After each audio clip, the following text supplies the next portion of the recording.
Hello, ഇന്ന് നമ്മൾ ഉണ്ടാക്കാൻ പോകുന്നത് നല്ലൊരു കൊത്തു ചിക്കൻ്റെ റെസിപ്പിയാണ്. ഇതെൻ്റെ one of my personal favourite on റെസിപ്പിയാണ് കേട്ടോ. കാരണം എനിക്ക് ഭയങ്കര ഇഷ്ടമുള്ള, ഞാൻ ഉണ്ടാക്കിയിട്ടുള്ളതിൽ ഇഷ്ടപ്പെട്ട, എന്താ പറയുക, എപ്പോൾ കിട്ടിയാലും കഴിക്കാൻ കൊതി തോന്നുന്ന ഒരു ഐറ്റമാണ്. നമുക്ക് ചിക്കൻ വെച്ചിട്ട് ബീഫ് വെച്ചിട്ട് ഒക്കെ ഇത് ഉണ്ടാക്കാം. അപ്പോൾ ഞാനിവിടെ എടുത്തിരിക്കുന്നത് ചിക്കനാണ് കേട്ടോ. ഞാൻ ബീഫിലും ഇത് ട്രൈ ചെയ്ത് നോക്കിയിട്ടുണ്ട്. ആൻഡ് ചിക്കനിലുണ്ടാക്കിയതാണ് എനിക്ക് കുറച്ചും കൂടെ ഇഷ്ടപ്പെട്ടത്. അപ്പോൾ നമുക്ക് ഫസ്റ്റ് വേണ്ടത് നന്നായിട്ട് കഴുകി വെച്ചിട്ടുള്ള ചിക്കൻ്റെ പീസസ്. നമുക്ക് എല്ലോട് കൂടിയ പീസ് എടുക്കുന്നതായിരിക്കും നല്ലത്. അപ്പോൾ ഇതിലേക്ക് ആദ്യം ചേർക്കേണ്ടത് ഒരു 2 സ്പൂൺ അളവിൽ നല്ല വെളിച്ചെണ്ണ ചേർത്ത് കൊടുക്കുക, കോക്കനട്ട് ഓയിൽ, ആവശ്യത്തിന് മഞ്ഞൾപ്പൊടി, അതുപോലെ തന്നെ ഇപ്പം തന്നെ നമ്മൾ കുറച്ച് ഉപ്പ് ചേർക്കുന്നുണ്ട്. നിങ്ങൾക്ക് അതല്ലെങ്കിൽ മാരിനേഷൻ ചെയ്ത് വെക്കുന്ന സമയത്ത് ഉപ്പ് ചേർത്ത് കഴിഞ്ഞാൽ അതിൻ്റെ സ്കിന്നിലൊക്കെ നന്നായിട്ടൊന്ന് പിടിക്കും. അപ്പോൾ ആ സമയത്ത് ചേർക്കുന്നത് നല്ലത് തന്നെയാണ് കേട്ടോ. ഇപ്പം ഞാനിവിടെ ചേർത്തത് ഒരു നുള്ളു ഉലുവാപ്പൊടിയാണ്. വളരെ കുറച്ച് ഉലുവ മതി, ഒരു ചെറിയൊരു ഫ്ലേവർ കിട്ടാൻ വേണ്ടിയിട്ടാണ്.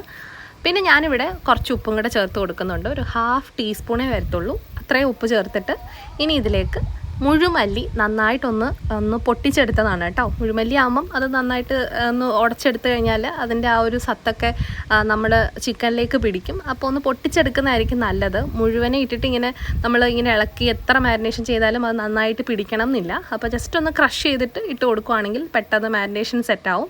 അപ്പോൾ ഇത്ര ഇട്ട് നന്നായിട്ടൊന്ന് ഇളക്കി കൊടുക്കുക. ഇതിലേക്ക് ഞാനിവിടെ കുറച്ച് മല്ലിയിലയാണ് അരിഞ്ഞതിട്ട് കൊടുക്കുന്നത്.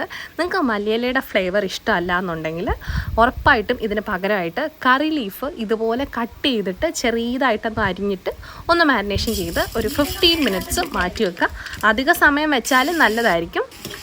പിന്നെ ഞാനിവിടെ ചെയ്തേക്കുന്നത് ഒരു ചട്ടിയിലേക്ക് ആവശ്യത്തിന് വെളിച്ചെണ്ണ ഒഴിച്ച് അതിലേക്ക് കുറച്ച് കടുകും ജീരകവും കൂടെ ഇട്ടിട്ട് ഒന്ന് വഴറ്റി എടുക്കുന്നുണ്ട്. പിന്നെ ഇതിലേക്ക് കുറച്ച് ടൊമാറ്റോ ഇട്ടിട്ട് നന്നായിട്ടൊന്ന് സോട്ട് ചെയ്തെടുക്കാം. ഞാനിവിടെ ഒരു ടൊമാറ്റോയുടെ ഒരു ചെറിയ ടൊമാറ്റോ പകുതി എടുത്തിട്ടുള്ളൂ. അത് നന്നായിട്ട് നീളത്തിലരിഞ്ഞിട്ട് ഒന്ന് കട്ട് ചെയ്തിട്ടു. പിന്നെ ഇതിലേക്ക് ഇട്ടത് ഒരു 2 സവോളയാണ്. അത് നിങ്ങൾക്ക് ഏത് ഷേപ്പിൽ വേണമെങ്കിലും അരിയാം കേട്ടോ, അതിലൊന്നും ഒരു പ്രശ്നമില്ല. ഇനി നന്നായിട്ട് സവോളയ്ക്കകത്ത് കുറച്ച് ഒരു ഉപ്പിട്ട് കൊടുക്കുക, എന്ന് വെച്ചാൽ ഒന്ന് വഴണ്ട് കിട്ടാൻ വേണ്ടിയിട്ട്.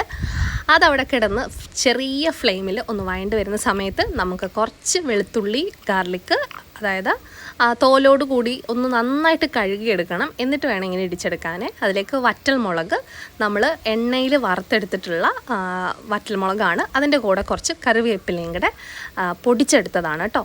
ഇതിൻ്റെ കൂടെ നിങ്ങൾക്ക് വേണമെങ്കിൽ കുറച്ച് ഇഞ്ചിയും കൂടെ ചേർക്കാം. ഞാനിവിടെ ഇഞ്ചി ആഡ് ചെയ്തിട്ടില്ല, നന്നായിട്ട് വെളുത്തുള്ളിയാണ് കേട്ടോ ചേർത്തേക്കുന്നത്, നമ്മുടെ ഗാർലിക്. ഇതിട്ടിട്ട് നമ്മുടെ ഓണിയൻ നന്നായിട്ടൊന്ന് മസാലയൊന്ന് സെറ്റാക്കി എടുക്കുക. ഈ ഒരു അരപ്പിൽ കിടന്നിട്ട് ഉള്ളിക്കകത്തേക്ക് ആ ഒരു കളറും മണവും ഒക്കെ ഒന്ന് പിടിക്കുന്നിടം വരെ ഫ്ലെയിം കുറച്ച് വെച്ചിട്ട് ഒന്ന് കുക്ക് ചെയ്തെടുക്കുക. ഈ ഒരു സമയത്ത് നിങ്ങൾക്ക് കുറച്ചും കൂടെ വെളിച്ചെണ്ണ ഒഴിച്ച് കൊടുക്കണം, ഓയിൽ അപ്ലൈ ചെയ്യണമെന്ന് തോന്നുവാണെന്നുണ്ടെങ്കിൽ ഒന്നും അല്ലെങ്കിൽ അതിൻ്റെ മണ്ടേക്കടെ 1 സ്പൂൺ ഓയിലൊന്ന് ഒഴിച്ചു കൊടുക്കാം. അതല്ലെങ്കിൽ 1-2 സ്പൂണൊക്കെ ഒഴിച്ചിട്ട് ഒന്ന് അടച്ച് വെച്ച് കുക്ക് ചെയ്ത് കഴിഞ്ഞാൽ പെട്ടെന്ന് നമ്മുടെ ഗ്രേവി സെറ്റായി കിട്ടും. ഇത് സെറ്റായി വരുന്ന സമയത്ത് ഒരു 2 കറിവേപ്പില ഒന്നിട്ട് കൊടുക്കുന്നുണ്ട്. ഇത് മസ്റ്റാണ്. ഇതിൻ്റെ ഒരു എൻ്റയർ ടേസ്റ്റ് ഈ കറിവേപ്പിലയും നല്ല ഇടിച്ച മുളകിൻ്റെയൊക്കെ ഒരു ടേസ്റ്റാണ്. ഒരു പ്രത്യേക ടേസ്റ്റാണ് കേട്ടോ. നമ്മൾ ചിക്കൻ വറുത്ത് കഴിക്കുന്നതിൻ്റെ ഒന്നും ഒരു ടേസ്റ്റ് അല്ല. അപ്പോൾ ഈ സമയത്ത് മസാല റെഡി ആയിട്ടുണ്ട്. ഇനി നമുക്ക് നന്നായിട്ട് മാരിനേഷനൊക്കെ ചെയ്ത് വെച്ചിട്ടുള്ള നമ്മുടെ ചിക്കൻ ഇട്ടിട്ട് ഈ മസാലയ്ക്കകത്ത് അങ്ങോട്ട് പിടിപ്പിച്ച് കൊടുക്കണം. അപ്പോൾ അടി ചേർത്ത് നന്നായിട്ടൊന്ന് ഇളക്കി കൊടുക്കുക. ഈ സമയത്തെല്ലാം തന്നെ ഫ്ലെയിം വളരെ കുറച്ച് വെച്ചാൽ മതി കേട്ടോ. ഇത് ലോ ഫ്ലെയിമിൽ കുക്കായി വരണം. എന്നാലേ നമ്മൾ ഈ ഇടിച്ച് ചേർത്ത സാധനങ്ങളുടെയൊക്കെ ഒരു ഫ്ലേവർ കിട്ടത്തുള്ളൂ. ചെറിയൊരു കരിഞ്ഞ മണമൊക്കെ വന്നു കഴിഞ്ഞാൽ ആ ഡിഷ് അങ്ങ് നമ്മുടെ ഈ ഒരു ഐറ്റം അങ്ങ് ഫ്ലോപ്പായി പോകും. അതുകൊണ്ട് ഫ്ലെയിം ഒന്ന് കുറച്ച് വെക്കണേ. ഇനി ഞാനിത് ക്ലോസ് ചെയ്ത് വെച്ചു, വെള്ളമൊന്നും ഒഴിച്ചിട്ടില്ല. ആ സമയത്ത് ചിക്കനിൽ നിന്ന് തന്നെ നമുക്ക് വെള്ളം ഇറങ്ങിയിട്ടുണ്ട്. ഇനി ഈ വെള്ളത്തിൽ കിടന്നിട്ട് നമ്മൾ ഇടയ്ക്കൊന്ന് ഇളക്കി കൊടുക്കണം. അത് വീണ്ടും ഒന്ന് കുക്കാക്കി എടുക്കുക. ഞാനിവിടെ ഒരു 15 മിനിറ്റാണ് ഇങ്ങനെ അടച്ച് വെച്ചത്. അപ്പോൾ തന്നെ നന്നായിട്ട് വെന്തിട്ടുണ്ടായിരുന്നു. ഈ ഒരു സമയത്ത് നല്ല എരിവുള്ള 2-3 പച്ചമുളക് ഒന്ന് നടുകെ കട്ട് ചെയ്തിട്ട് കൊടുക്കുക. വട്ടത്തിലൊന്നും അരിയണ്ട കേട്ടോ, ഇങ്ങനെ തന്നെ അരിഞ്ഞിടണം. അരിയുന്നതിലും അതിൻ്റെ ഒരു ടേസ്റ്റ് ഉള്ളതാണ് സത്യം. അപ്പോൾ ഈ രീതിയിൽ തന്നെ അരിഞ്ഞെടുക്കുക കേട്ടോ പച്ചമുളക്. എന്നിട്ട് നമുക്ക് ഒന്നും കൂടെ ഒന്ന് ഇളക്കി നന്നായിട്ടൊന്ന് പിടിപ്പിക്കുക. അതിലേക്ക് കുറച്ചും കൂടെ കറിവേപ്പില ഇട്ട് കൊടുക്കുക. നമ്മുടെ ചിക്കനിലൊക്കെ നല്ല കറിവേപ്പില താളിച്ചതിൻ്റെയൊക്കെ ഒരു മണവും ഒരു ഫ്ലേവറും ഒക്കെ ആയിരിക്കും. ഇത് തനി നാടൻ ഐറ്റംസൊക്കെ ഇഷ്ടപ്പെടുന്നവർക്ക് മസ്റ്റ് ട്രൈ ഐറ്റമാണ് കേട്ടോ. അപ്പോൾ കളറിന് വേണ്ടിയിട്ട് ഞാനിവിടെ കുറച്ച് കാശ്മീരി ചില്ലി പൗഡർ ചേർത്തിട്ടുണ്ട്. ഇനിയാണ് ആ രഹസ്യക്കൂട്ട്. അതെന്താണെന്ന് ചോദിച്ചു കഴിഞ്ഞാൽ നമ്മുടെ വലിയ ജീരകം ഇല്ലേ, പെരുംജീരകം എന്നൊക്കെ പറയില്ലേ, അതും കുറച്ച് കാഷ്യൂ. ഇതിപ്പോൾ ഓൾറെഡി റോസ്റ്റഡ് നട്ട്സ് കിട്ടിയതുകൊണ്ട് നമ്മൾ ഇത് ഇടുന്നതാണ്. നിങ്ങളുടെ കയ്യിലുള്ള സാധാരണ നട്ട്സ് ഇല്ലേ, അതിട്ടാലും മതി. ഇതിൽ ഒരു 2-3 എണ്ണം എടുത്തിട്ട്, ഞാനിപ്പോൾ വലിയ നട്ട്സ് ആയതുകൊണ്ടാണ് കേട്ടോ, കാഷ്യൂ ആയതുകൊണ്ടാണ് കുറച്ചെടുത്തത്. ഇതൊന്ന് പൊടിച്ചെടുക്കാം. ഒത്തിരി അങ്ങ് പൊടിഞ്ഞ് പൗഡർ പോലെ ആവല്, ഒരു ചെറിയ തരിതരിപ്പ് പോലെ കിടക്കുന്ന പരുവത്തിൽ കേട്ടോ. അപ്പോൾ ഞാൻ ഇടയ്ക്ക് ഉപ്പ് നോക്കിയായിരുന്നു, അപ്പോൾ ഇച്ചിരി ഉപ്പ് കുറവുണ്ട്. ആ സമയത്ത് ഞാൻ കുറച്ച് കുരുമുളകും അതുപോലെ തന്നെ ഒരു നുള്ള്, അതായത് ഒരു 1/2 ടീസ്പൂണേ വരത്തുള്ളൂ, കുറച്ച് ചിക്കൻ മസാലയും ചേർത്തു. വേറെ ഒന്നും ഇനിയും ചേർക്കല്ല, നമ്മൾ ചിക്കൻ കറിക്കൊക്കെ ചേർക്കുന്ന പോലെ മസാല ഒന്നും ചേർക്കല്ല കേട്ടോ, ഇത്രേ ചേർക്കാൻ പാടുള്ളൂ. ഇനി ഇത് നന്നായിട്ടൊന്ന് വഴറ്റി ഒന്നും കൂടെ ഒന്ന് മസാല ഒന്ന് പിടിക്കത്തക്ക രീതിയിലൊന്ന് അടച്ചു വെക്കുക. ഇനി അത് മൂടി തുറന്നിട്ട് നമ്മൾ ഇടിച്ചെടുത്ത നമ്മുടെ വലിയ ജീരകവും കാഷ്യൂവും കൂടെ ഒന്ന് പൊടിച്ച് ചേർക്കുക.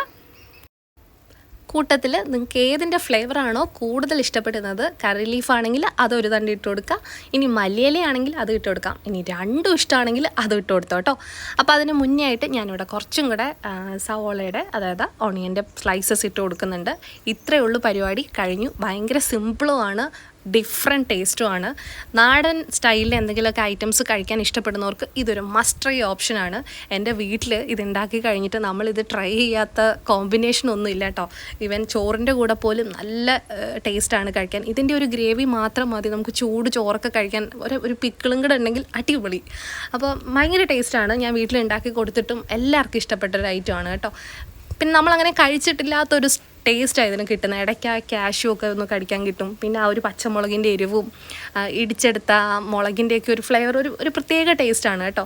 അപ്പോൾ നിങ്ങൾക്ക് വീട്ടിൽ ഗസ്റ്റൊക്കെ വരുവാണെങ്കിൽ എപ്പോഴും നമ്മൾ ഉണ്ടാക്കി കൊടുക്കുന്ന ചിക്കൻ കറി, ചിക്കൻ ഫ്രൈ, അതുപോലെ തന്നെ ചില്ലി ചിക്കൻ, അതൊക്കെ ഒന്ന് മാറ്റിയിട്ട് ഇതുണ്ടാക്കി കൊടുക്കുകയാണെങ്കിൽ ഉറപ്പായിട്ട് അവരെ ഒന്ന് ഞെട്ടിക്കാൻ പറ്റും കേട്ടോ. പോകുന്നതിന് ഇപ്പം എന്തായാലും കുക്കിംഗ് ഇഷ്ടപ്പെടുന്ന ആൾക്കാരാണ്, അല്ലെ ഫുഡ് ഇഷ്ടപ്പെടുന്ന ആളാണെങ്കിൽ നിങ്ങളോട് ഇതിൻ്റെ റെസിപ്പി ചോദിക്കും. അതല്ല എന്നുണ്ടെങ്കിൽ നിങ്ങളെ ഒന്ന് അപ്രിഷ്യേറ്റ് ചെയ്യുമെങ്കിലും ചെയ്യും.